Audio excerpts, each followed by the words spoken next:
Conforme prometido, a segunda parte do mangá do Protinha, que tem o pior pai do mundo, já está aqui. E se você viu a primeira parte, dá uma olhada nas timestamps. Sem mais enrolação, vamos começar. Godou Touma nasceu como o filho mais velho da família Godou. Mas o poder da espada, que era essencial para qualquer espadachim, nunca se manifestou nele. E por causa disso, todo mundo ao redor o maltratava todos os dias, chamando-o de defeituoso. Alguém que nem sequer conseguia usar magia. O maior desejo do Prota era ser reconhecido pelo pai, mas isso nunca aconteceu. O velho era frio, impiedoso e sempre o espancava, chamando-o de vergonha da família. Não importava o quanto Touma se esforçava, o resultado era sempre o mesmo. Ele apanhava como se fosse apenas um saco de pancadas. A única pessoa que o aceitava de verdade era a mãe, que estava gravemente doente. Ela era a única no mundo que o amava pelo que ele era. Touma sempre ficava ao lado dela, e ela passava a mão sobre a cabeça dele, dizendo que ele era forte e que era seu orgulho. Mas esse pouco de amor que ele tinha no mundo não durou. A doença venceu e a mãe dele logo faleceu. Quando ela se foi, Touma estava sentado ao lado do corpo dela, sentindo um arrependimento enorme por pensar que ele não era a pessoa que a mãe acreditava que ele fosse. Depois de tudo,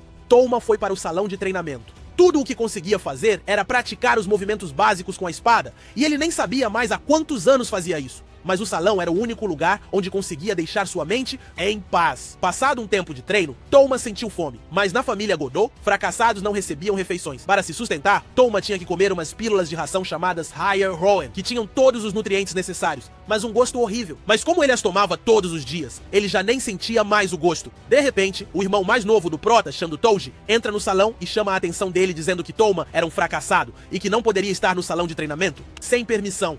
Touma apenas olha para o irmão e o chama de Touji, mas só isso deixa o garoto furioso, o que faz com que ele acerte Touma com um soco forte no estômago, enquanto fala que ele deveria chamá-lo de Mestre Touji. O golpe foi tão pesado que quase fez Touma desmaiar. Mas Touji continuou zombando dele, dizendo que tinha batido de leve, e os amigos do menino concordam, rindo e provocando Touma por não conseguir usar magia. Nesse mundo, a magia é um poder que circula pelo corpo e aumenta muito a força e as habilidades de quem a usa. Todo mundo possui magia, inclusive Touma, mas por algum motivo, a magia simplesmente não flui no corpo dele. Mas Touji não para e diz ao Prota que não adiantava nada ficar balançando aquele pedaço de madeira todos os dias, porque aquilo era inútil para alguém como Touma. O Protinha não respondeu nada, porém isso só deixa o irmão mais irritado, que logo começa a gritar, perguntando como ele tinha coragem de ignorá-lo. Depois, Touji ergue a mão, fingindo que ia invocar um raio do céu, e isso faz com que Touma feche os olhos tremendo de medo. Mas Touji só havia feito isso para assustá-lo, e ri e zomba da reação de medo do Prota junto com os amigos dele. A verdade era cruel. Sem magia e sem espada, Touma era, naquele momento, a pessoa mais fraca de todo o país.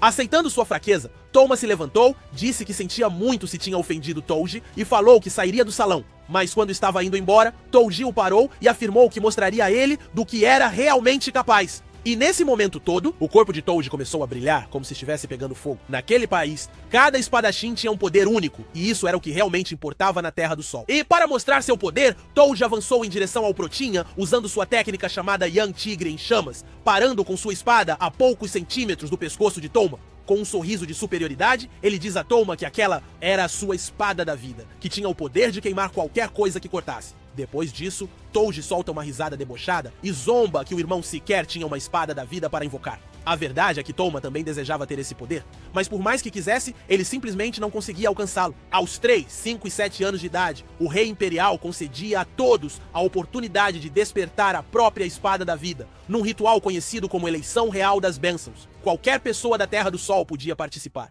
mas as espadas da vida estavam profundamente ligadas ao sangue. Por isso, era muito mais comum que os filhos de famílias de espadachins despertassem suas espadas. Touma pertencia a uma família de espadachins, e não era qualquer família. O pai dele, Godou Tugen, era um dos maiores santos celestiais, alguém que usava o manto roxo, símbolo de altíssima hierarquia. Quando Touma era uma criança, ninguém jamais duvidou que ele despertaria sua espada. Mas, quando o momento chegou, ele foi o único que falhou. Naquele dia, o patriarca ficou completamente furioso, e tudo mudou para Touma. Agora, diante dele, Touji diz que sentia vergonha porque Touma era um fracassado. A família Godou sempre esteve entre as mais respeitadas, responsáveis pela proteção da família imperial. E, para ele, era humilhante que o filho mais velho da família não tivesse conseguido manifestar a própria espada da vida. Touma, por sua vez, só conseguia se arrepender de ter nascido naquela família. Foi então que Touji resolveu machucá-lo ainda mais, dizendo que Touma era igualzinho à mãe dele, que era completamente incompetente e que, por isso, era óbvio que o filho dela só poderia ser um fraco inútil. Essas palavras foram a gota d'água e fizeram com que Touma explodisse em direção a Toji, enquanto gritava para que ele não falasse de sua mãe.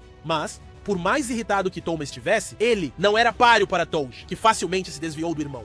Gostando de ver Touma completamente desestabilizado, Toji ainda fala que o pai dele sempre dizia que a única coisa boa sobre a mãe de Touma era seu rosto e que o resto não valia nada. Ouvindo isso, Touma empunhou sua espada de madeira e partiu para cima de Toji, mas ele, sem nenhum esforço, simplesmente destrói a espada de Touma. Vendo aquilo, o prota fica parado em choque. E Toji encara o irmão enquanto fala que por mais que ele balançasse aquela espada, todos os dias, por 3 anos, o esforço de Touma não significava nada diante dele. Em seguida, Toji vira as costas e vai em direção à saída do salão junto com seus amigos, mas antes de ir embora, lança a última provocação dizendo que Touma deveria acordar para a realidade e que, quando ele fosse patriarca no lugar que originalmente era de Touma, ele tomaria cuidado para não escolher uma parceira fraca, assim como foi a mãe do prota. Touma, então, fica sozinho no chão, pensando que só queria ser reconhecido. Nada mais. Os dias se passaram até que chegou o dia do sacrifício para a ilha Kyokuma. E a cena nos mostra Godou Tougen, o patriarca, sentado sozinho no seu quarto, segurando um pergaminho entre os dedos. Ele pensava que não gostava da ideia de exílio, mas que dessa vez isso seria um grande trunfo em suas mãos. Havia muito tempo que o patriarca desejava tirar a vida de Touma com as próprias mãos, mas sabia que isso mancharia para sempre o nome da família. Agora, com o ritual de sacrifício se aproximando, ele poderia se livrar do filho sem carregar nenhuma culpa e, ao mesmo tempo, aumentaria o prestígio do clã Godou e conquistaria a aprovação do trono.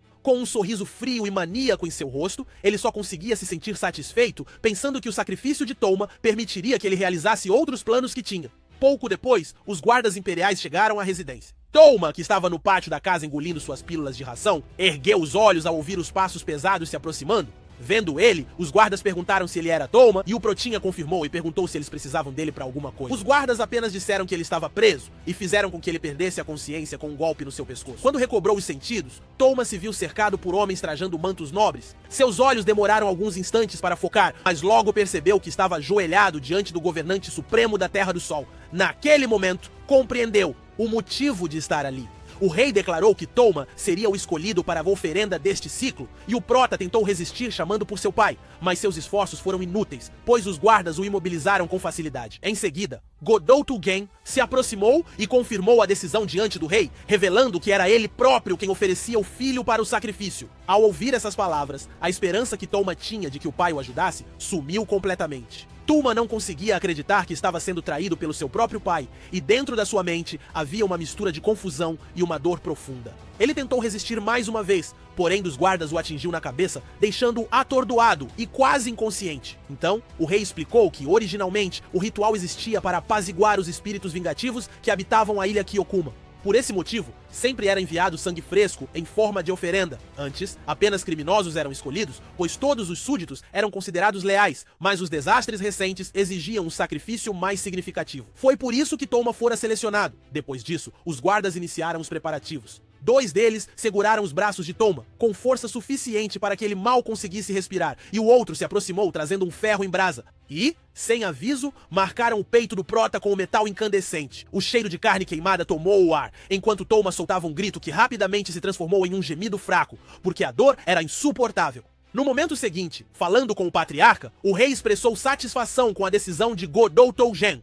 Para ele, oferecer o primogênito da família Godou era o ato perfeito, pois o garoto também pertencia a um ramo distante da poderosa linhagem Hiryu. O patriarca apenas concorda, completamente satisfeito com o que aconteceu. Ao mesmo tempo, os nobres que assistiam à cerimônia murmuravam entre si. Muitos afirmavam que a família Godou finalmente havia tomado uma decisão digna e que, ao se livrar de um filho considerado fracassado, estava recuperando parte da honra perdida. Touma, ainda consciente o suficiente para ver tudo, enxergou Godou Tougen caminhando diante dele sem sequer lançar um olhar em sua direção, como se Touma não existisse. Depois disso, a dor, a humilhação e o cansaço finalmente o venceram. Touma foi perdendo a consciência até que tudo ficasse escuro. Quando despertou, Touma sentiu um calor estranho no corpo. O sol batia diretamente sobre o seu rosto, forçando-o a semicerrar os olhos. Levantando aos poucos, ele se viu em uma terra estranha e aparentemente desolada. E bem perto de si, Touma viu um crânio humano sobre a areia seca. Essa visão o fez ter certeza sobre onde estava, na ilha Kyokuma. E o selo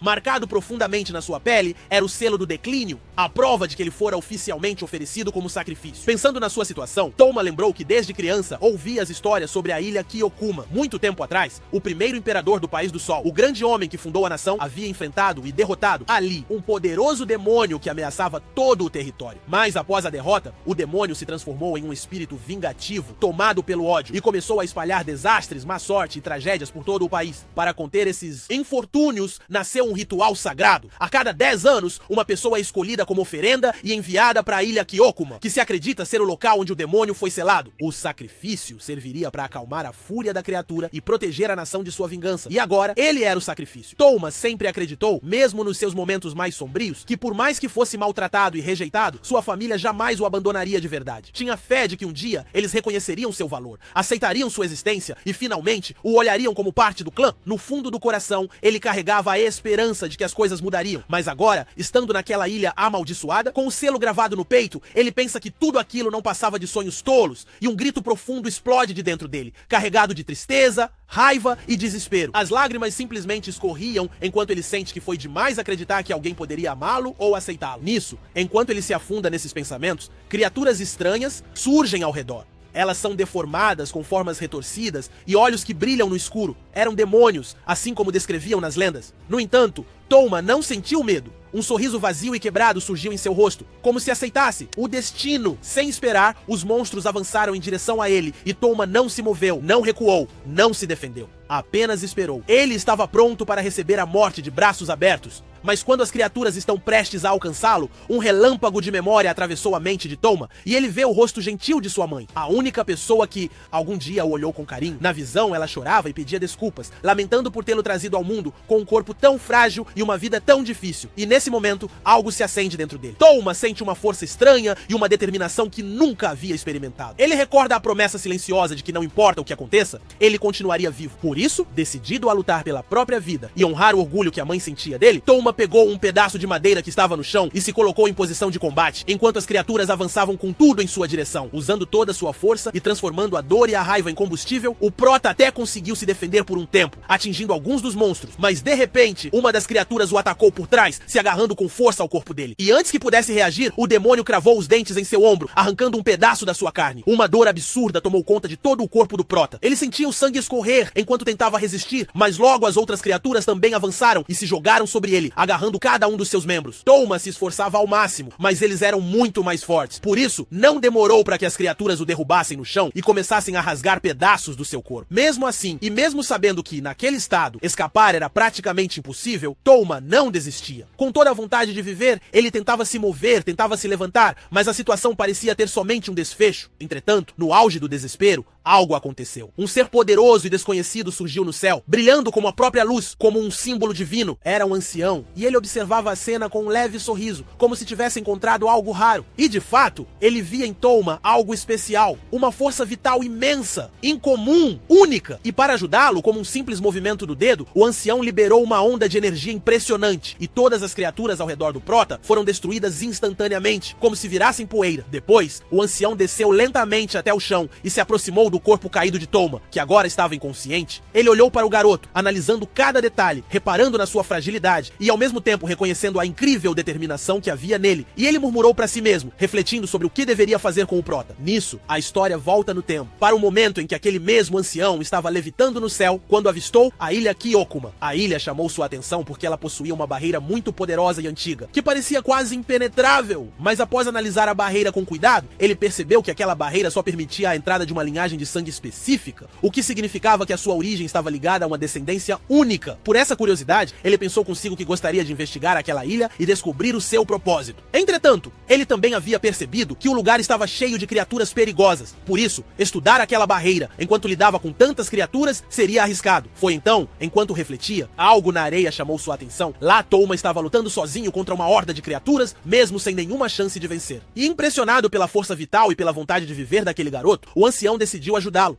Voltando ao presente, Touma abre os olhos devagar e vê o ancião próximo a ele. Com uma expressão calma, o homem pergunta como o prota estava se sentindo, e ele, ainda confuso, pisca algumas vezes e começa a conferir o estado em que estava. Touma examina os seus braços, as costas, até confere o estado do seu pequeno amigo. E para sua surpresa, não havia sequer um machucado em seu corpo. Olhando para o seu peito, ele se surpreende ainda mais, se dando conta de que nem mesmo o símbolo do declínio que estava marcado na sua pele permanecia. Percebendo que aquele ancião definitivamente não era uma pessoa comum e sentindo-se envergonhado, Touma se levanta e formalmente começa a se desculpar várias vezes pelo seu comportamento e também agradece profundamente por ter sido salvo. Vendo a reação do prota, o ancião ri e responde que não havia necessidade de tanta formalidade, dizendo que apenas o salvou por acaso, como se fosse obra do destino. Ele ainda diz ao prota que fazia muito tempo desde que havia usado magia de cura, mas que se sentiu feliz porque funcionava. Ouvindo isso, Touma se sente mais calmo e pergunta ao ancião sobre o que aconteceu com os monstros que o atacaram, e o homem responde calmamente que havia eliminado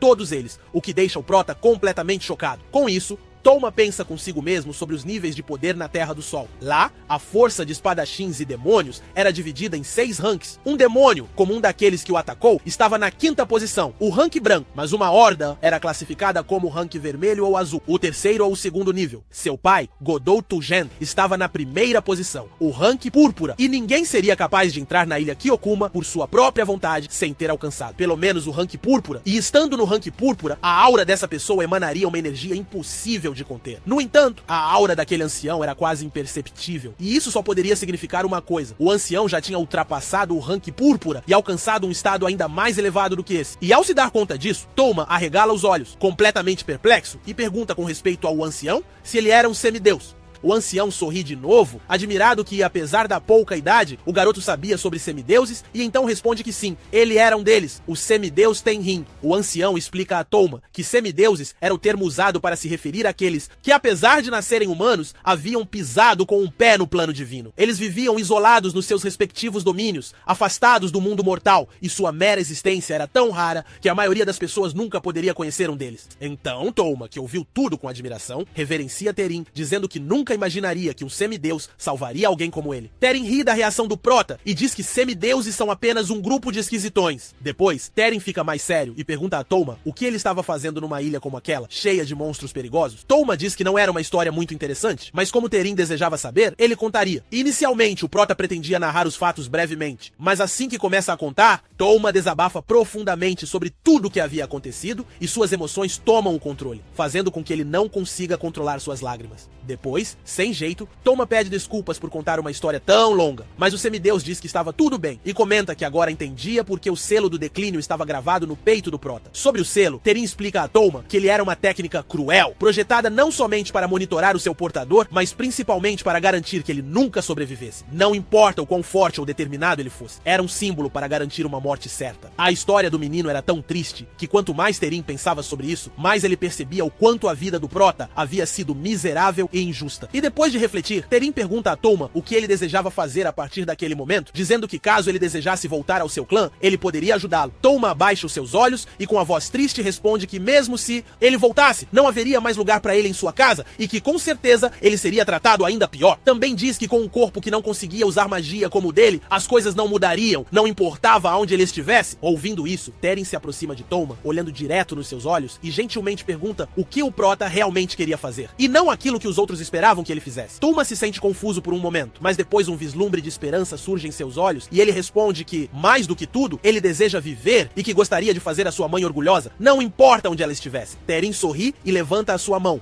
colocando-a gentilmente sobre a cabeça de Touma, e fala que aquela foi uma boa resposta. Depois, com uma voz calorosa, ele pergunta qual era o nome do prota, e Touma o responde. Em seguida, Terin se levanta e após uma breve pausa, olha diretamente para Touma e oferece a ele algo que poderia mudar sua vida para sempre, a oportunidade de ser o seu discípulo. E aí, gostou? Se sim, siga para acompanhar o canal, e se você quer ver a continuação dessa obrinha, curte e comenta. Já estou preparando mais um mangá para vocês. Fui!